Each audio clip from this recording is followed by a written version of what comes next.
This classification of elements chapter 3। तो हमने अभी इसका बेसिक तो पढ़ ही लिया कि इतने सारे एलिमेंट्स होते हैं और उन सबको पता जब सबसे पहले अगर बात करते हैं 17th सेंचुरी की,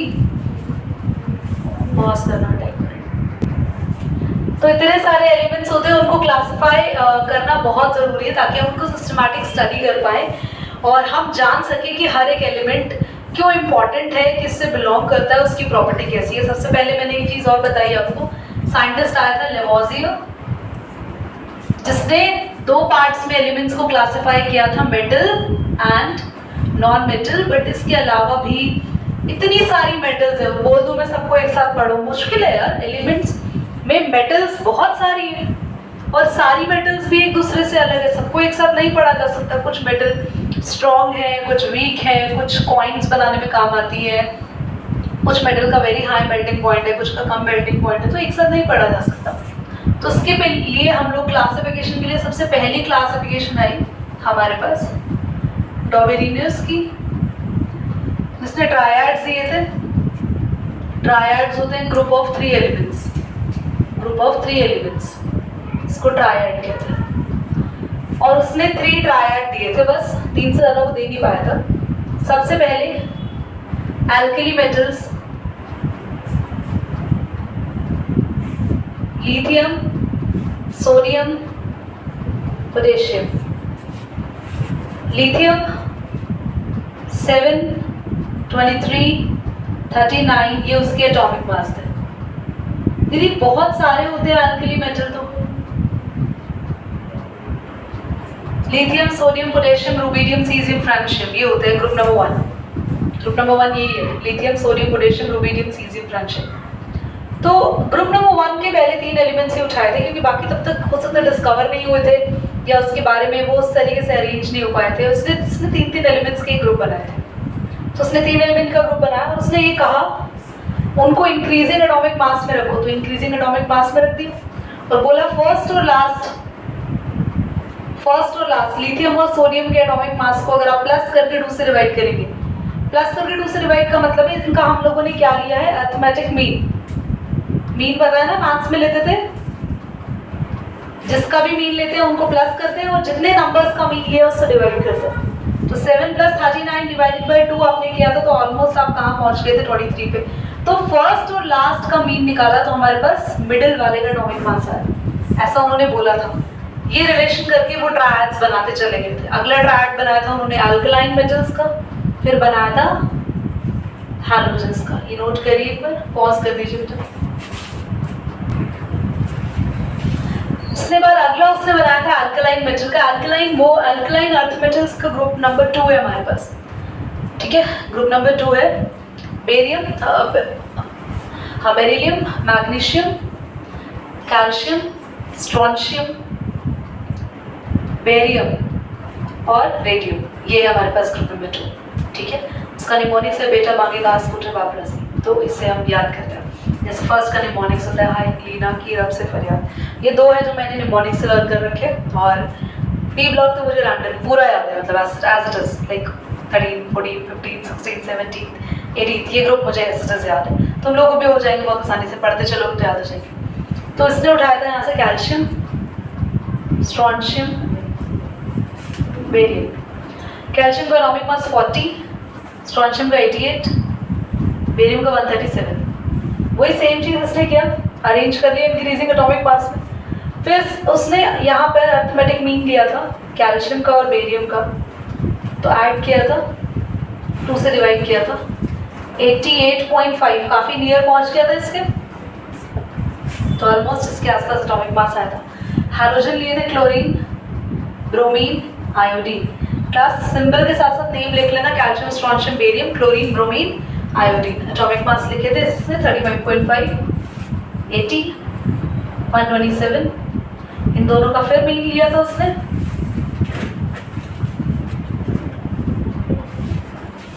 टू से डिवाइड करा, हम लोग पहुंच गए थे 81.5। 80 के तो नियर ही था। जैसे जैसे धीरे धीरे देख लो, इसका एग्जैक्ट सेम आया था, इसका थोड़ा सा अलग आया, उसका थोड़ा सा ज़्यादा अलग आया।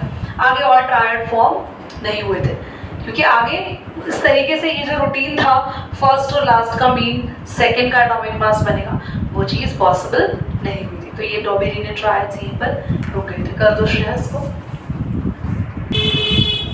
न्यूलैंड्स लॉ ऑफ ऑक्टेव्स हम लोगों के पास सेकंड क्लासिफिकेशन आती है, जिससे ये बोला, पहली बात तो इसने एलिमेंट्स को अरेंज किया इंक्रीजिंग एटॉमिक मास पे, कुछ इस तरीके से lithium, beryllium, boron, carbon, nitrogen, oxygen, fluorine, sodium, aluminium, nitrogen, phosphorus, arsenic, tin, lead, ठीक है, ऑक्सीजन, सल्फर और fluorine, chlorine, helium, sodium, potassium, calcium. यही तक ये लॉ हमारा सक्सेस रहा था। सुनो ध्यान से कैसे हुआ था। ये अरेंजमेंट हो कर दिया था न्यूलैंड्स ने। उसने बोला हर फर्स्ट एलिमेंट अपने 8 से मैच होगा, first, second, third, fourth, fifth, six, seventh घूमकर आ गए 8। तो लिथियम की प्रॉपर्टी किससे मिल रही थी? सोडियम से। ये मैच कर रहे थे आपस में।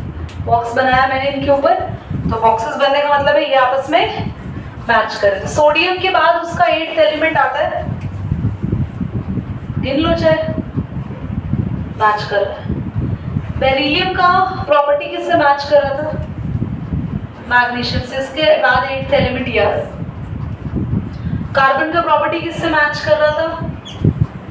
सिलिकॉन से।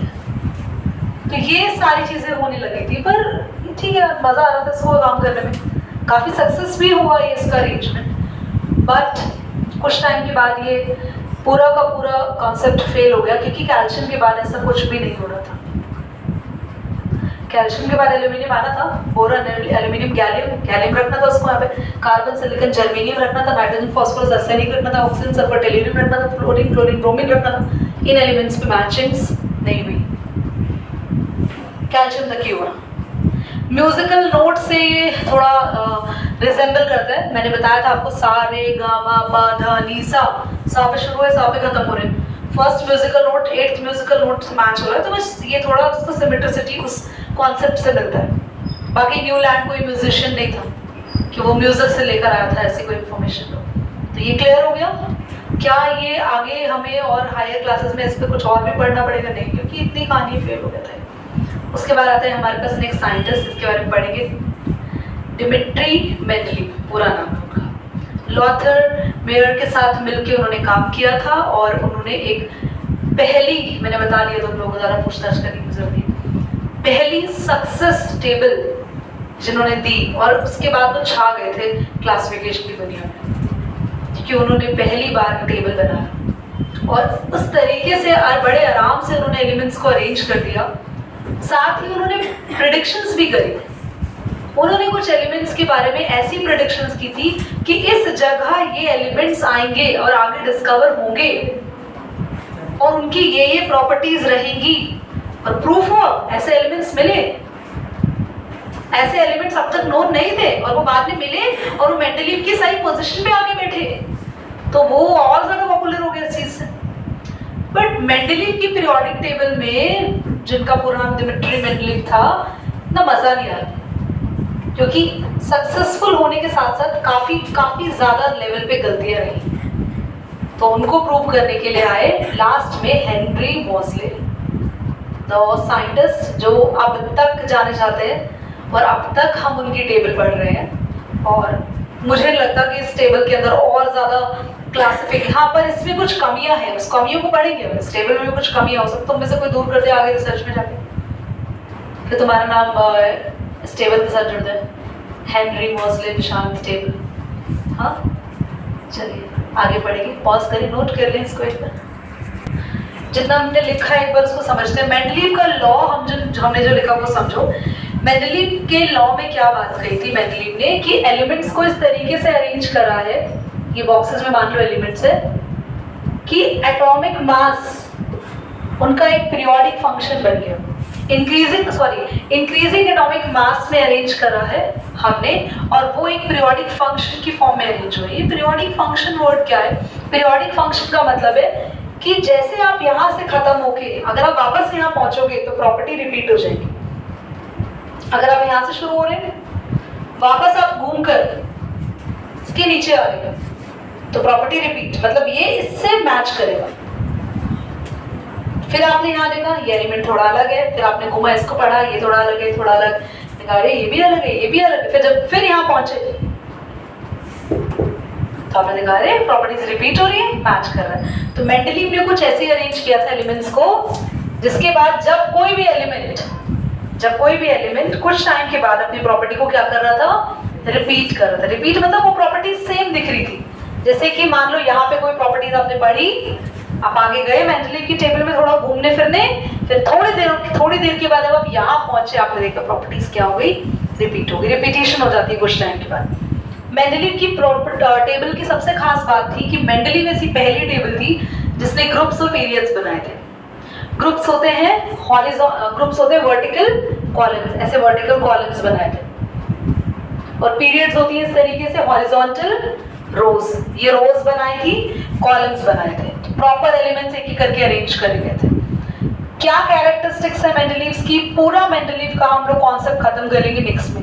हो सकता है नेक्स्ट में आपको मॉडर्न प्रियोरिटी टेबल भी स्टार्ट हो जाए। ठीक है, आज हम लोग यहीं तक करेंगे। कर दो उसका रेड बटन कर दो बेटा।